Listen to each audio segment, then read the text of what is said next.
Hi friends, welcome to baby care with mama channel. So ఈరోజు రాగి మాల్ట్ని easy వేలో ఎలా ప్రిపేర్ చేసుకోవాలో చెప్తాను చూడండి. సో 1 కప్ వాటర్లో 2 స్పూన్స్ హోమ్ మేడ్ రాగి పౌడర్ని యాడ్ చేసుకొని లంప్స్ లేకుండా బాగా మిక్స్ చేసుకోండి. సో బేబీస్కి డైజెషన్ ఇష్యూ రాకుండా రాగి మాల్ట్ని ఎలా ప్రిపేర్ చేసుకోవాలో బాగా చూడండి ఫ్రెండ్స్. 1 కప్ బాయిల్ అయిన వాటర్లో మనం మిక్స్ చేసి పెట్టుకున్న రాగి వాటర్ని యాడ్ చేసుకొని మంచిగా మిక్స్ చేసుకోవాలి. సో దగ్గరుండి ఉండలు కట్టకుండా మనం రాగి మాల్ట్ని ప్రిపేర్ చేసుకోవాలి ఫ్రెండ్స్.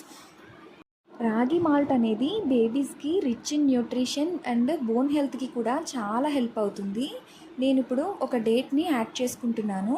సో డేట్స్ని ఏంటంటే మనం పైన పీల్ని రిమూవ్ చేసుకొని లోపలున్న సీడ్స్ను కూడా తీసేసుకొని ఆ మెత్తటి పార్ట్ మాత్రం మనం రాగి మాల్ట్లో యాడ్ చేసుకోవాలి.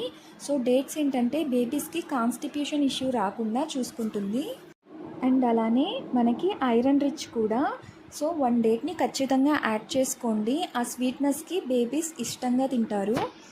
సో దగ్గరుండి మనం మంచిగా బాయిల్ చేసుకోవాలి. మనకి కన్సిస్టెన్సీ ఎట్లా ఉండాలంటే మరీ థిక్గా ఉండకూడదు, అలా అని మరీ వాటరీగా ఉండకూడదు.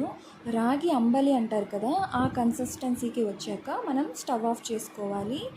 సో ఇట్లా మనం ఈ కన్సిస్టెన్సీలో ఉన్నప్పుడే ఆఫ్ చేసుకుంటే కొంచెం అది చల్లారేసరికి దగ్గర పడుతుంది.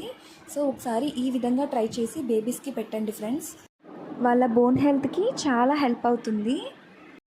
సో బేబీస్కి న్యూట్రిషన్ రిచ్ ఫుడ్స్ని మనం ఫుడ్లో ఎలా ఇంక్లూడ్ చేసుకోవాలి అనేది కమింగ్ వీడియోస్లో నేను పెడతాను. మన ఛానల్ని ఒకసారి సబ్స్క్రైబ్ చేసుకొని వాచ్ చేయండి ఫ్రెండ్స్. Thank you.